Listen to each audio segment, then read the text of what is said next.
What does Biden victory means for Africa? Nothing. It means nothing. Absolutely nothing. Thanks for staying. Stop there. Don't leave. Please come back. I don't care about the color of the cat, whether it's red or blue. But before we analyze this matter, please subscribe to this channel.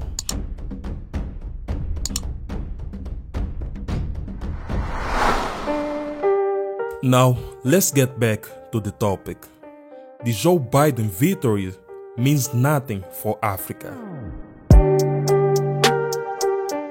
However, Biden might be more welcome to Africa than Trump. Trump didn't even visit a single African country. And to be honest, I don't think Biden will either visit Africa. There's no interest there. And if he does, most likely it will go to South Africa, the whitest African country in the sub-Saharan Africa, Egypt, Nigeria, and maybe Ghana or Kenya. But that's it. The US presidential election has no importance to Africa. And why do even Africans in Africa watch this nonsense or even follow it? It is beyond me. They should be worrying about China instead of caring about who's the new US president. The only difference between Trump and the Obama administration, or maybe this new administration, it is that Trump was very unilateral in the world of global trading. This diplomatic attitude of Trump affected American trading partners and allies. And if the allies got affected by Trump's unilateral diplomacy, most likely Africa got nothing from this administration, let alone the end of the stick. But it's not a surprise. Let's be honest. You cannot affect someone that you do not interact with. And if we look at the timeline, we will notice that Africa didn't get anything from Trump, but also from the Obama administration, from the Bush administration, and from the Clinton administration. And the list goes on. And I don't think this will change now or anytime soon. I'm not saying that the US didn't send aid to Africa or helped Africa in some way or another. What I'm saying is that the US doesn't have economic policy toward Africa. In the same way, the US have economic policy or just a policy toward Asia, Europe, and Latin America. Most of the help US send to Africa is toward the healthcare, like the outbreak for Ebola, or some sort of UN peacekeeping. Sometimes a requested regime change that nobody asked for. And by the way, most of those donations comes with a string attached, like voting in the UN, so it's not free. And the one benefit from those monetary donations are the African politicians. Most of them are corrupt, so they just steal it. Most of the time, the common people in the continent get nothing from those donations. They don't benefit in anything. So, what happened in the US has no importance in the continent. Not for the common people, maybe for the politicians and the elite that loot the continent.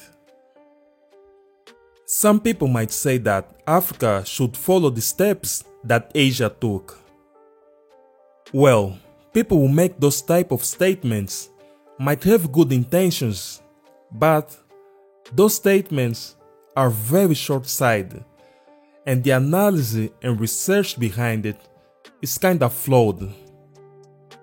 I'm saying that because Asia got aid, investment, technology transfer, military protection, and more.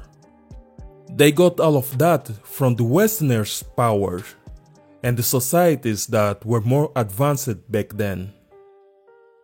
Sheer on top, the West sent all of its manufacturing capacity to Asia so that they can export back to the West or just to the developed world. Basically, they went there, build manufactories and some infrastructure, and they also gave them the market to sell those products. And during this time they built skills and know-how. That's not the same for Africa. It actually never happened in Africa. If this event never took place, Asia might not have developed that faster. Even worse, it might still be a backward society. And for Africa, unfortunately, the reality is no one will invest in Africa, let alone create value in Africa. Most of investment in Africa is toward to the extractive industry, to the extractive economy, I might say. This type of economy don't really create value. Unfortunately, this is the type of economy or industry that most of people that go to Africa tend to invest. This includes China. The Chinese are not there to build real manufacturers. If they are doing is low value added manufacturers, they are more worried about the extractive industry so that they can send back the resource to China and manufacture in China. So Africa in general, I'm talking about African countries, should figure out another model of development, because the one that worked for Asia will not work for Africa. Most likely, those African countries should work on a self-sufficient model of development, a model that look internally then externally, and a model that look for solution within continent. Anyway, that's all I have to say. That's me signing out. Like this video and give your opinion on this matter. Thanks for staying.